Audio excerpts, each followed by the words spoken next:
Clip number 341 انشاءاللہ عز و جل. اس کلپ میں سورہ اعراف کی آیت نمبر 32 سے 34 تک کی تلاوت، ترجمہ اور تفسیر قرآن صراط الجنان سنیں گے. بسم اللہ الرحمن الرحیم. اللہ کے نام سے شروع جو نہایت مہربان رحمت والا ہے. قل من حرم زینة اللہ التي اخرج لعباده والطیبات من الرزق قل هي للذین آمنوا في الحياة الدنيا خالصة يوم القيامة كذلك نفصل الآيات لقوم يعلمون. ترجمہ: تم فرماؤ اللہ کی اس زینت کو کس نے حرام کیا جو اس نے اپنے بندوں کے لیے پیدا فرمائی ہے، اور پاکیزہ رزق کو کس نے حرام کیا. تم فرماؤ یہ دنیا میں ایمان والوں کے لیے ہے، قیامت میں تو خاص انہی کے لیے ہوگا.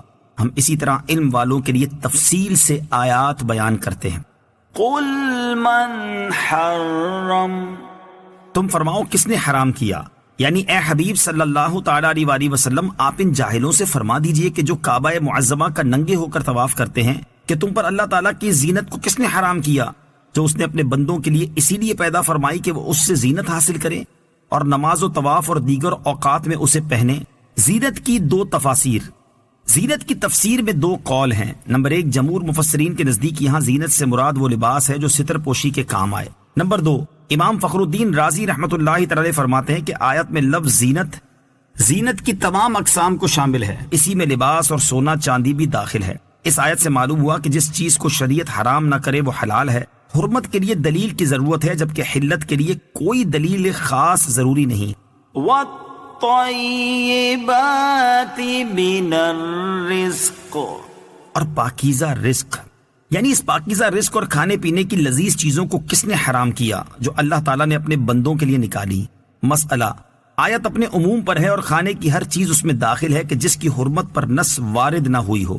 قل انما حرم ربی الفواحش ما ظهر منها وما بطن والاثم والبغي بغير الحق وان تشركوا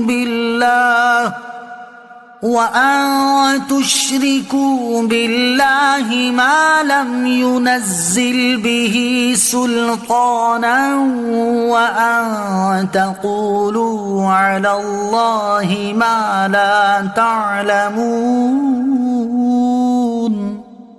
ترجمہ: تم فرماؤ میرے رب نے تو ظاہری باطنی بے حیائیاں اور گناہ اور ناحق زیادتی کو حرام قرار دیا ہے، اور اسے کہ تم اللہ کے ساتھ اس چیز کو شریک قرار دو جس کی اللہ نے کوئی دلیل نہیں اتاری، اور یہ کہ تم اللہ پر وہ باتیں کہو جس کا تم علم نہیں رکھتے. قل، تم فرماؤ. اس آیت میں نبی کریم علیہ الصلوۃ والسلام کے ذریعے ان مشرکین سے خطاب ہے جو برہنہ ہو کر خانہ کعبہ کا طواف کرتے تھے اور اللہ تعالیٰ کی حلال کی ہوئی پاک چیزوں کو حرام کر لیتے تھے. ان سے فرمایا جاتا ہے کہ اللہ تعالیٰ نے یہ چیزیں حرام نہیں کی اور ان سے اپنے بندوں کو نہیں روکا. جن چیزوں کو اس نے حرام فرمایا وہ یہ ہیں جو اللہ تعالیٰ بیان فرماتا ہے. نمبر 1، بے حیائیاں چاہے ظاہری ہوں یا باطنی، قولی ہوں یا فعلی. نمبر 2، گناہ.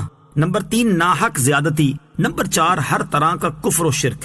وَلِكُلِّ أُمَّةٍ أَجَلٌ فَإِذَا جَاءَ أَجَلُهُمْ لَا يَسْتَأْخِرُونَ سَاعَةً وَلَا يَسْتَقْدِمُونَ.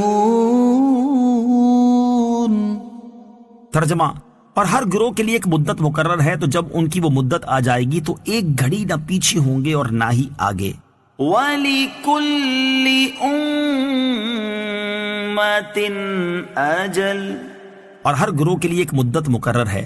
اس آیت میں مقررہ مدت سے یا تو یہ مراد ہے کہ انبیاء کرام علیہ الصلوۃ والسلام کی نافرمانی کرنے والی امتوں کے لیے عذاب کا ایک وقت مقرر ہے، اور جب وہ وقت آئے گا تو عذاب ضرور آئے گا. آیت کا دوسرا معنی یہ ہو سکتا ہے کہ ہر کسی کی موت کا وقت مقرر ہے، اور جب وہ وقت آئے گا تو موت کا تلخ گھونٹ پینا پڑے گا. موت کے لیے ہر وقت تیار رہیں. چونکہ موت کا وقت کسی کو معلوم نہیں ہے، اس لیے ہر وقت موت کے لیے تیار رہنا چاہیے اور ہر وقت گناہوں سے دور اور نیک اعمال میں مصروف رہنا چاہیے. حضرت عبداللہ ابن عباس رضی اللہ تعالیٰ عنہما سے روایت ہے حضور اقدس صلی اللہ تعالی علیہ وسلم نے ارشاد فرمایا 5 چیزوں کو 5 سے پہلے غنیمت جانو. نمبر 1 اپنے بڑھاپے سے پہلے جوانی کو. نمبر 2 اپنی بیماری سے پہلے صحت کو. نمبر 3 اپنی محتاجی سے پہلے مالداری کو. نمبر 4 اپنی مصروفیت سے پہلے فراغت کو. نمبر 5 اپنی موت سے پہلے زندگی کو. حضرت حسن بصری رحمت اللہ تعالی اپنے واعظ میں فرماتے جلدی کرو کیونکہ یہ چند سانس ہیں، اگر رک گئے تو تم وہ اعمال نہیں کر سکو گے جو تمہیں اللہ تعالیٰ کے قریب کرتے ہیں. اللہ تعالیٰ اس شخص پر رحم فرمائے جو اپنے نفس کی فکر کرتا ہے اور اپنے گناہوں پر روتا ہے. صلو علی الحبیب صلی اللہ تعالی علی محمد صلی اللہ تعالی وسلم. مجھے اپنی اور ساری دنیا کی لوگوں کی اصلاح کی کوشش کرنی ہے انشاءاللہ عز و جل.